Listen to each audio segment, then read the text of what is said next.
na kung saan sa ngayon po ay patuloy pa rin na easterlies ang hangin na umiiral po dito sa Luzon, lalo na sa eastern section o dyan sa Silangan, habang mayroon pong intertropical convergence zone na patuloy pa rin na nag-i-extend dyan sa may Visayas. Ang ITCZ po ay breeding ground yan ng mga low pressure areas o bagyo dahil dyan nagsasalubong ang mga hangin na mula sa northern at southern hemisphere at gaya na niyong napapansin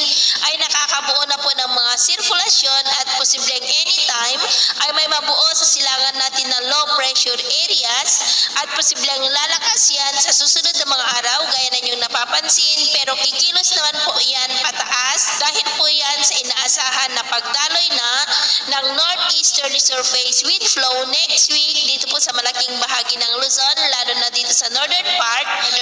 Ang amihan po, ang isa sa karakteristik niyan ay pinipigilan o kaya ay ini-interrupt dito ang development, mga weather disturbances, kaya kung amihan season po ay mas bihira po ang mga bagyo dito sa norte. At ito naman ay pinapakita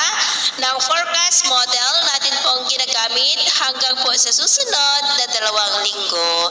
At sa lagay po ng ating panahon, ngayong hapon ay maulap ang kalangitan with isolated rain sa malaking bahagi ng ating bansa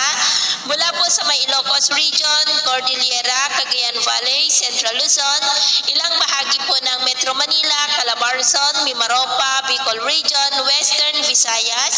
Central at Eastern Visayas, Zamboanga Peninsula, Northern Mindanao, Caraga, Davao Region at Sorsogon na posibleng magtuloy-tuloy ang mga isolated rains sa ilang bahagi ng ating bansa hanggang mamayang gabi po.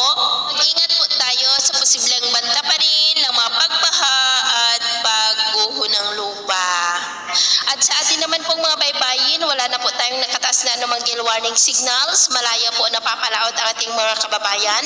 lalo na po ang mga mangingisda na gumagamit po ng maliliit na bangka, pero ibayong mag-ingat lamang po kung papalaot tayo para po mas makaiwas sa mga sakunang